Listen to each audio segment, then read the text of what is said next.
Hi there, Mike Perez with Mastering the Young Band. This video is going to go over the rhythm counting system that I use with my young band students. So first of all, my highest recommendation, especially if you are a young teacher, is to use Darcy Vogt Williams Teaching Rhythm Logically. It's a fantastic teaching system and counting system. What's great about it, you not only get a stack of rhythm charts that she uses, she also teaches you how she teaches rhythms. I would say like 3/4 of her system that you buy is her scripts, how she teaches rhythm to her young band students, and they're very, very good. I use Darcy's rhythms after about 20 years of teaching, and there's some things that I really like. There's some things that I really wanted to kind of make my own. So this video is going to kind of show you how I use her teaching rhythm logically method along with mine that I use. So first of all, to begin, I do use quarter notes using pulses. 1, 2, 3, 4. That doesn't change from Darcy's system. What does change are notes of duration, like half notes, dotted half notes, whole notes. I prefer not to pulse all the way through those. I think students need to be able to verbalize of where they are in the measure to help them know when to stop their sound. So as an example, this rhythm right here, it's a half note, a quarter note, and a quarter rest is counted like this. 1 2 3, 1 2 3. So I audibilize a -2 count in there to help the students know where they are in the measure. The rhythm, how I write the rhythm or have the students write it is it's a big 1, a little dash, a little 2, a big 3, and a little 4 with a slash through it to signify that that is a rest. Whole notes are where you're going to really hear that difference. So here's how my system counts whole notes. 1 2 3 4. 1 2 3 4. Notice that the last thing that I say has that up sound to it. That helps to clue students in. This note is about to end when they have their inflection raise up. Listen to that one more time. 1 2 3 4. You heard my voice inflection go up. That is to signify I'm about to stop my sound. How I write a whole note is it's a big 1, little dash, little 2, little 3, little dash, little 4. Now, especially with whole notes, I also start teaching my students the concept of touching the rest. We audibilize it at first with our counting charts, and then when we're playing, we obviously touch the rest with our sound when we're playing. So here is what these two rhythms sound like, adding a touch of the rest. 1 2 3, touch. 1 2 3 4, touch. Touching the rest right here, touching the rest after here. We've all heard young band students that don't touch the rest there. They make this quarter note too short or they end this whole note too early. By teaching your students to say touch on those rests, it helps them to know that their sound needs to always go through to touch the rest. For eighth notes, I use 1 and 2 and 3 and 4 and.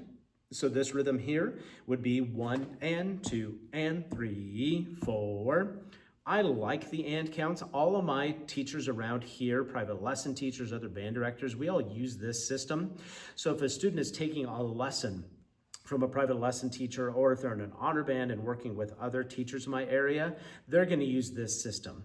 I've thought about using the Eastman system, the 1 tay, 2 tay, 3, because it helps with the articulation, but not enough teachers in my area know that system, and I don't want my students to have to translate it. So we just use 1 and 2 and, 1 e and a 2 e and a for 16th notes. Now, for dotted quarter eighth, what I do with this rhythm, here's how we count it. We go 1 2 and 3 4, touch. 1 2 and 3 4, touch. So we say that -2 when counting instead of pulsing it. Notice how when I said that and on the end of 2, my voice inflection went up. 1 2 and 3 4, touch. Now, when I start teaching eighth notes, this is also when I start teaching their downs and ups counting system. I use numbers as well as downs and ups together. So these two rhythms together with downs and ups would sound like this. down, up, down, up, down, down, down, up, down, down, touch. Obviously, downs and ups, what it's great for is helping your students to feel where the rhythm lines up with their toe tap. And it really shows them that, hey, when you're tapping your toe, you've been tapping eighth notes the whole time. You just didn't know it. Notice on this dotted quarter note, I do 3 pulses. This is the only time that I continue pulsing is on this rhythm. I think it helps kids. You probably heard me go down, up, down, down, for those kids to feel those 3 pulses in there with their toe tap. Now, with syncopation, how I count this in my system is 1 and 3, 4, touch. Again, a quarter note gets a pulse. It gets a number and a pulse. So this doesn't change much from a normal quarter note. So here's this rhythm again. 1 and 3, 4, touch. With downs and ups. Down, up, down, down, touch. Now, with my rhythm counting, we count. We also downs and ups. It's also really important to DAW rhythms before playing them. You will have your students count their rhythms really well. They'll downs and up their rhythms really well. And then when they start to play them, they're a hot mess. So DAWing is a great way. It's a great step between counting a rhythm and playing it that'll help them to make the mistakes they're going to make before they play.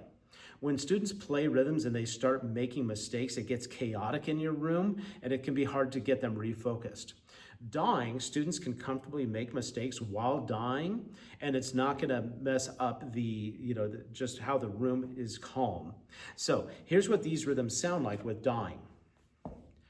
Da da da da da da da da da da da da da da da touch. Obviously, the good thing about DAWing, it lines up their tongue with their foot tap. And that's more of what they're going to be doing when they're playing. So do a lot of DAWing before playing, and it really tells the students and you, do you really understand how that rhythm translates from our counting, our downs and ups, to your actual playing. So that is the counting system that I use. I find it to be really, really effective. Now, I do a lot of rhythm counting. In beginning band, the first 3 quarters, we do rhythm counting 5 to 10 minutes every day. Every class period, we do rhythm counting. Second year, the first quarter, we do it every day. Second quarter, it starts winding down just a little bit, and then third quarter is festival season for my second year players. But then fourth quarter, that's when I teach them 6/8 time and cut time. So we're back to rhythm charts. With my top group, with my third year players, we start the year doing a lot of advanced counting, especially around syncopation and dotted rhythms. That's where you're going to hear your third year players make the most mistakes, especially is in syncopation. So that's the rhythm system I use. MikePerezBand.com is my website. On social media, I'm Mastering the Young Band. That's on Instagram as well as YouTube. I hope you find my resources helpful, and hope that helps you.